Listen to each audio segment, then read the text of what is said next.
السلام علیکم ورحمۃ اللہ وبرکاتہ۔ ناظرین، آج میں آپ کو ایک ایسا خوبصورت واقعہ سنانے جا رہی ہوں جسے سن کر آپ کو بڑی عبرت حاصل ہوگی اور آپ خوش بھی ہوں گے۔ تو چلیے اس واقعے کو شروع کرتے ہیں۔ کسی شہر کا ایک واقعہ ہے کہ اس شہر کے ایک امام صاحب کو دعوت پر بلایا گیا اور انہوں نے اس دعوت کو قبول کر لیا اور ان کے گھر تشریف لے گئے۔ جب وہ ان کے گھر تشریف لے گئے تو ان لوگوں نے ان کی بڑی عمدہ خاطرداری کی، کئی طرح کے کھانے بنائے، خوب عمدہ دسترخوان سجایا اور امام صاحب کی خوب خاطرداری کی، اور امام صاحب بڑے خوش ہوئے اور انہوں نے اللہ کا خوب شکر ادا کیا اور ان لوگوں کو بھی اللہ کی باتیں بتائی اور وہ وہاں سے چلے گئے۔ پھر ایک سال بعد اسی گھر میں امام صاحب کے لیے دعوت آئی۔ امام صاحب جب دوبارہ اس گھر میں گئے تو اس گھر کے مالک نے امام صاحب سے سوال کیا کہ گستاخی معاف ہو امام صاحب، آپ ہمارے ایک سوال کا جواب دیں گے؟ میری بیوی کا یہ کہنا ہے کہ کچھ پیسے جلدی بازی میں وہ اس دسترخوان پر بھول گئی تھی جو غائب ہو گئے تھے، آج تک نہیں ملے، کیا آپ نے ان پیسوں کو دیکھا تھا؟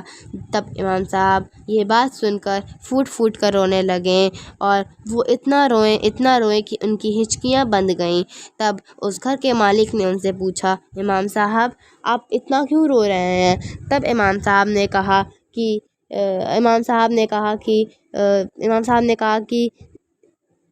کہ وہ پیسے میں نے اٹھا کر قرآن شریف کے بکسے کے اندر رکھ دیا تھا کہ جو اس بکسے کو کھولے گا اسے ترنت وہ پیسے مل جائیں گے۔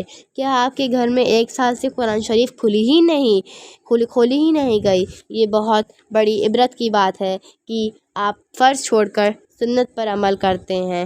مہمان کی خاطرداری سنت ہے اور تلاوت کرنا فرض ہے جس سے آپ محروم ہیں۔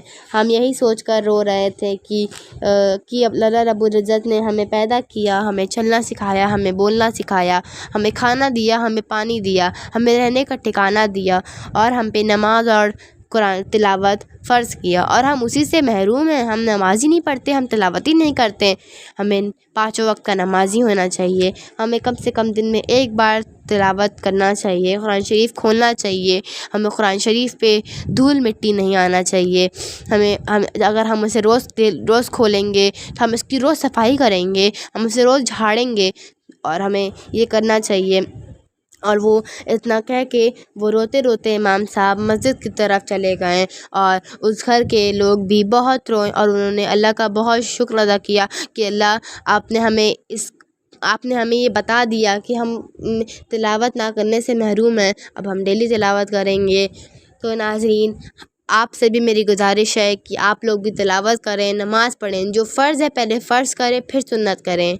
ہمیں فرض نہیں چھوڑنا چاہیے، یہ نہیں کہ ہم فرض چھوڑ کے سنت ادا کر رہے ہیں، ہمیں پہلے فرض ادا کرنا چاہیے پھر سنت ادا کرنا چاہیے۔ تو ایسی اور خوبصورت واقعوں کے لیے میرے چینل کو سبسکرائب کریے۔ اللہ حافظ۔